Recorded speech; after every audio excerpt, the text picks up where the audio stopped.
तो last episode में हम लोगों ने देखा था कि फेंग हुआनशेन माउंटेन रिवर कंपटीशन के लिए निकल जाता है और उसके साथ शाओलिन भी होती है, मगर रास्ते में इसकी मुलाकात मास्टर जियांग कोंग और नानटियान के साथ हो जाती है और वहाँ पर वो लोग एक दूसरे को चैलेंज भी कर देते हैं। मगर फिर शाओलिन फेंग हान से कहती है कि ये होंगवी कौन है, तो फेंग हान उससे कहता है कि जो चीज तुम्हारे लिए जानना जरूरी नहीं है उसके बारे में मुझसे मत पूछा करो। ये कहने के बाद वो लोग दोबारा से माउंटेन्स की तरफ चले जाते हैं और हमें दिखाया जाता है कि उस कंपटीशन के लिए उन्हें रास्ते में कोई और नजर नहीं आ रहा होता, जिस पर वो लोग भी काफी हैरान होते हैं कि या तो वो ढेरे ही वहाँ पर चले गए हैं या फिर अभी तक कोई भी नहीं आया।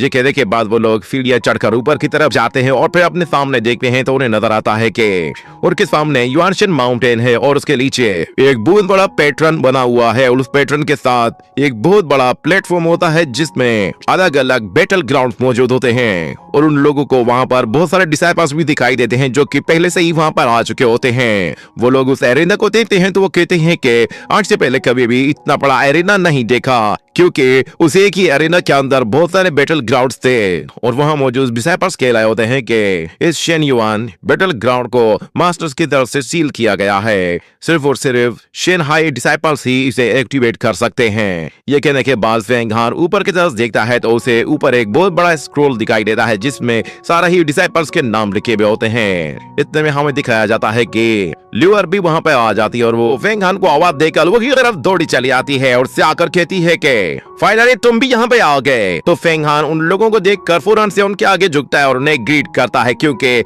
उन लोगों के साथ सिस्टर जियालान भी होती है। तो जियालान उनसे कहती है कि फेंग हान तुम्हें काफी टाइम से नहीं देखा, तुम तो काफी ग्रो करते जा रहे हो। मगर दूसरी तरफ ल्यूअर शाओलिन को चिढ़ाने लगती है, जिस पर शाओलिन भी गुस्से में अपना मुंह दूसरी तरफ कर देती है। ये देखकर फेंग हान सिस्टर जियालान से कहता है कि मुझे कंपटीशन के लिए पहले से ही जाकर अपनी पोजीशन पर खड़ा होना है। तो जियालान उससे कहती है कि उम्मीद है कि तुम इस शेनहाई कंपटीशन में एक अच्छी रैंकिंग हासिल करोगे।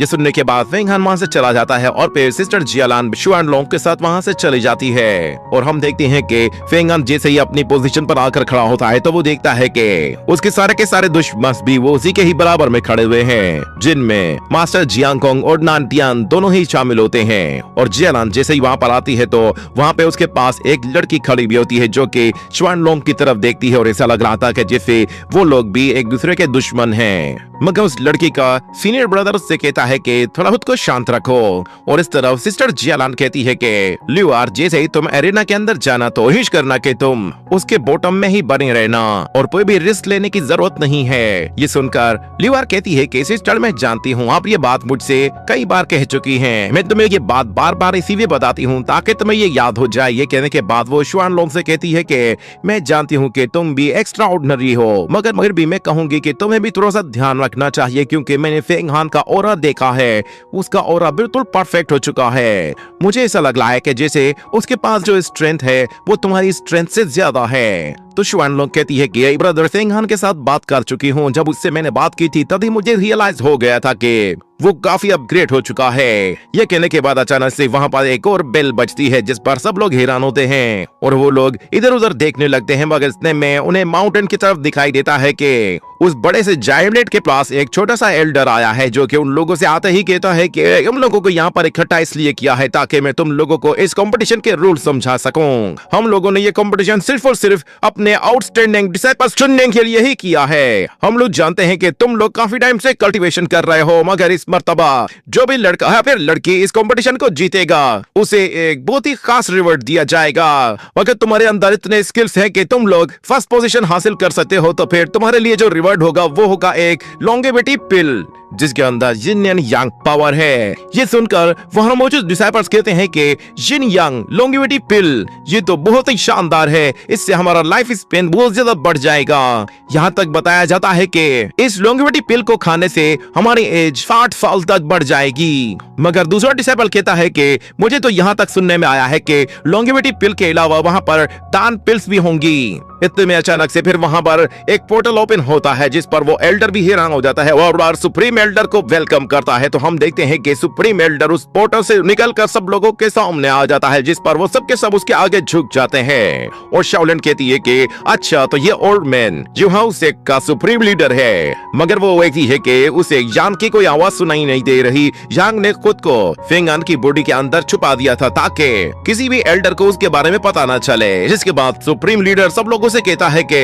इनर डिसाइपल को आपस में कम्पीट करने के लिए सबसे बेस्ट ऑप्शन यही है कि हम लोग इनर डिसाइपल्स का एक कंपटीशन रखें, जिसमें वो सब लोग एक दूसरे को बराबर की टक्कर दे सके और पता चल सके कि कौन कितना ताकतवर है। उम्मीद है कि तुम लोग अपनी पूरी कोशिश करोगे। ये कहने के बाद वहाँ पर आसमान से एक बहुत ही पावरफुल एनर्जी सीधा उस प्लेटफॉर्म की तरफ जाती है, जिससे वो प्लेटफॉर्म पूरी तरह से एक्टिवेट हो जाता है और उसके ऊपर लगा हुआ जितना भी एरे होता है वो रिमूव हो जाता है। सुप्रीम एल्डर की पावर्स देखकर सब लोग बिल्कुल हैरान होते हैं और कहते हैं कि ये तो गजब की पावर है। और फिर हम देखते हैं कि उस प्लेटफॉर्म के अंदर से एक फेरी क्रेन बाहर निकल आती है, जो कि एक स्पिरिचुअल क्रेन होती है। वो उड़ते हुए वहाँ से बाहर निकल कर दूर चली जाती है। ऐसा लग रहा था कि जैसे उस एरे को प्रोटेक्ट करने के लिए उस फेरी क्रेन को वहाँ पर पहले से ही किसी ने वहाँ पे सील किया हुआ था। और फिर सुप्रीम एल्डर सब लोगों से कहता है कि मैं नहीं जानता कि तुम सब लोग कितने ताकतवर हो, तुम लोग टॉप 10 में आ पाओगे भी या फिर नहीं। मैं बस इतना चाहता हूँ कि तुम लोग अपना बेस्ट ट्राई करो।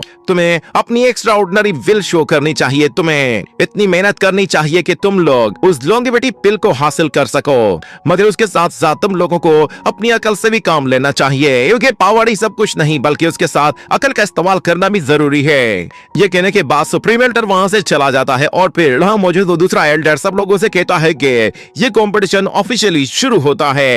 ये सुनने के बाद सब लोग बिल्कुल जोश में आ जाते हैं और लड़ने के लिए पूरी तरह से तैयार हो जाते हैं। और मास्टर कहता है कि चलो सबसे पहले कौन आएगा। ये सुनने के बाद फेंग हान आगे बढ़ता है और हमें दिखाया जाता है कि एक एक करके वो सब के सब उस प्लेटफॉर्म पे आ जाते हैं और एक साथ सारे ही लोग प्लेटफॉर्म में एक के बाद एक फाइट करना शुरू करते हैं। फेंग हान अपनी फाइट आसानी से जीत जाता है और ल्यूआर ने भी अपनी फाइट जीत ली थी, जिसके वहां पर एक के बाद एक वॉरियर जीतना शुरू हो जाते हैं, जिनमें सबसे पावरफुल डिसाइपल उस कंपटीशन में अपनी हाईएस्ट रैंकिंग की तरफ आगे बढ़ रहे होते हैं। यहाँ तक कि नांटियान भी उस कंपटीशन में पार्टिसिपेट कर रहा था और उसने अपना मैच भी जीत लिया था। जिसके बाद वो सब के सब देखते हैं कि उस कंपटीशन में सिर्फ और सिर्फ 16 लोग ही कामयाब हुए हैं और फर्स्ट राउंड भी खत्म हो जाता है। जिसके बाद वहाँ मौजूद एल्डर सब लोगों से कहता है कि फर्स्ट राउंड कंप्लीट हुआ है।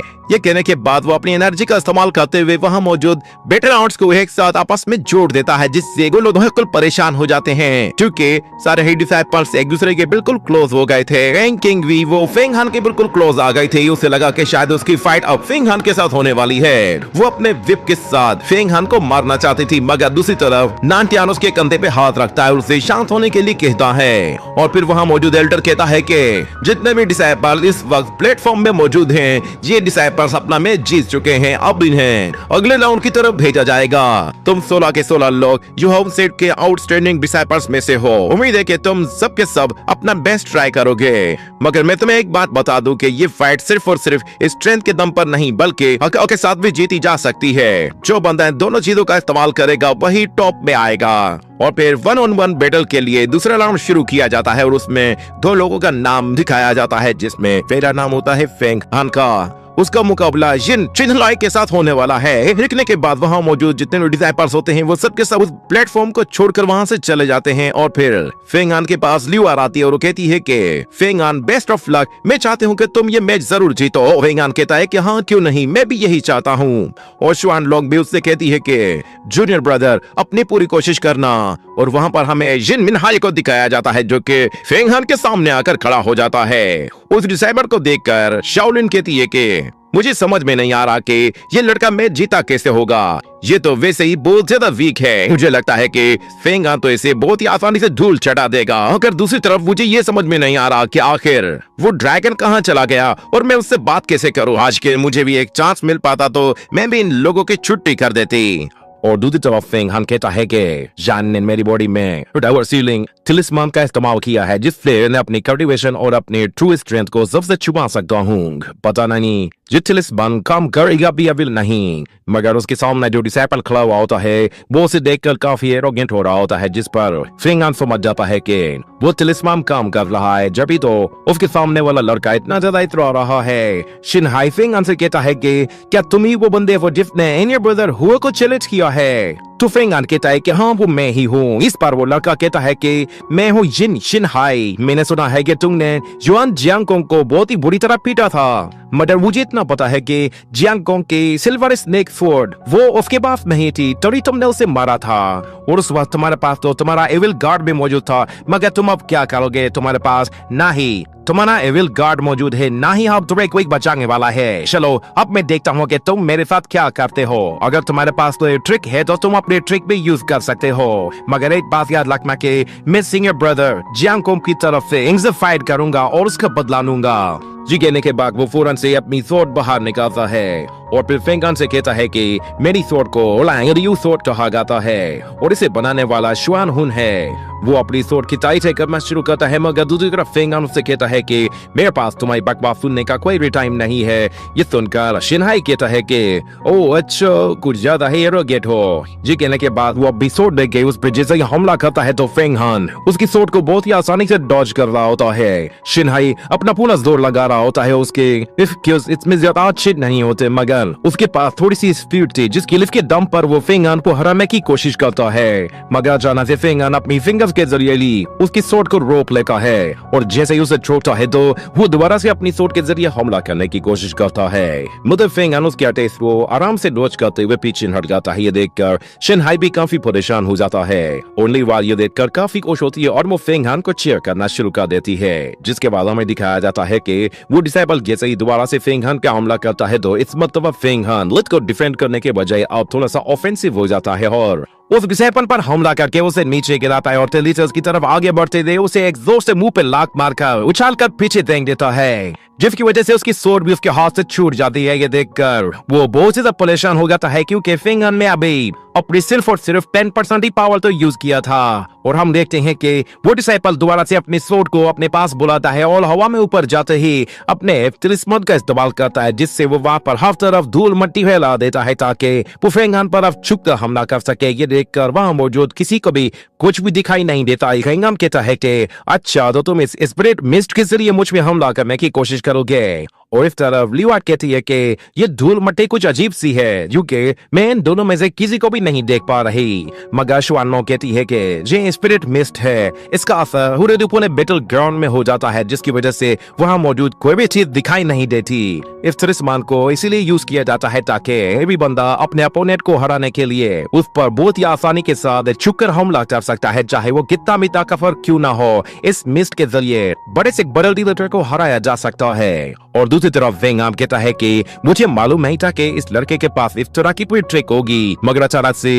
वो फ्लाइंग स्वॉर्ड फेंग हान के बिल्कुल पास से होते हुए ऊपर चली जाती है। मतलब फिर जैसे ही वो स्वॉर्ड दोबारा से फेंग हान के पास आती है तो फेंग हान से बच करते हुए कहता है कि तो यिन शिनहाई सिचुएशन को रिवर्स करना चाहता है। वो न सिर्फ खुद छुपा हुआ है, यहाँ तक कि उसने अपनी फ्लाइंग स्वॉर्ड को भी छुपाया हुआ है। इसकी स्वॉर्ड नॉर्मल स्वॉर्ड्स के मुकाबले में थोड़ी सी अजीब सी है और हमें फिर से फेंग किंगवी को दिखाया जाता है जो कि फेंग हान को इस सिचुएशन में देखकर काफी खुश होती है और नांटियान और टिंगवी दोनों ही चाहते थे कि फेंग हान इस राउंड में एलिमिनेट हो जाए, मगर इतने अचानक फेंग हान शिनहाई को आते हुए देखता है तो वो उसकी स्वॉर्ड को डॉज करने की कोशिश करता है, मगर शिनहाई के अटैक फास्ट होने की वजह से फेंग हान के भी क्लोज होकर जा रहे होते हैं, जिससे फेंग हान को भी थोड़ी सी दिक्कत होती है, मगर इतने ज्यादा अटैक करने के बावजूद भी शिनहाई फेंग हान का कुछ भी नहीं बिगाड़ पाता और फेंग हान आहिस्ता आहिस्ता एक कदम पीछे हट जाता है और वो उसकी मूवमेंट को रीड करने की कोशिश करता है। इतने में वो जैसे ही फेंग हान पर दोबारा हमला करता है तो फेंग हान उसे देख लेता है और उसके अटैक को फिर से डॉज करना शुरू कर देता है। शिनहाई अपना पूरा जोर लगा देता है और अपनी स्पीड के जरिए फेंग हान तो मारने की कोशिश करता है, मगर फेंग हान उसे एक के साथ धोखा कब दूर भेज देता है और उसके पास पहुंचते ही उसे गले से पकड़ लेता है, मगर शिनहाई जैसे इस पर फोर्स अटैक करता है तो फेंग हान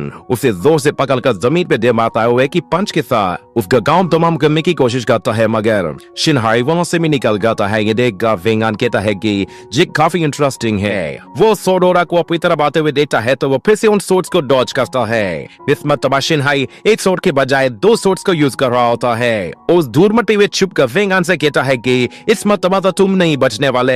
ये कहते ही वो अपनी फ्लाइंग स्वॉर्ड को मल्टीप्लाई कर देता है, जिस पर लिवाल भी काफी घबरा जाती है और कहती है कि आखिर ये किस तरह का जान है, और फेंग किंग भी कहती है कि फेंग हान तो गया, मॉडल वो सोर्स जैसे उसकी तरफ आगे बढ़ती है तो फिंगर अपने चारों तरफ एक बैरियर बना लेता है, जिसकी वजह से वो सोर्स उससे टकरा कर वहीं पर ही गिर जाती है। वो धूल मिट्टी भी पूरी तरह से गायब हो जाती है, जिसके बाद फिंगर को वो करना चाहिए और वो शिनहाई को पकड़कर उस पर एक के बाद एक पंचेस की अटैक करना शुरू करता है। और शिनहाई इतने अपने फ्लैंक जोर से फिंगर पर पीछे से हमला करने के लिए अपनी सोर्ड को भी बुला लेता है, मगर फिंगर उसे इतने ज्यादा पंचेस मारता है कि वो बुरी तरह से इंजर्ड हो जाता है। वहाँ पे फिंगर उसे पकड़कर एक जोरदार अटैक के साथ उस प्लेटफॉर्म से दूर फेंक देता है, जिससे वो वहीं पर ही एलिमिनेट हो जाता है। उसकी सोर्ड भी फिंगर के पास पहुंचने से पहले ही जमीन पर आ गिरती है, तो फिंगर उस सोर्ड पर अपना पैर लगकर खड़ा हो जाता है और फिर अनाउंसमेंट होती है कि फिंगर ने अपना ये मैच जीत लिया है। और दूसरी तरफ फिंगर उसी फोर्ड को उठाकर देख रहा होता है कि इतने में उसे याद आता है कि ये मैच खत्म हो चुका है।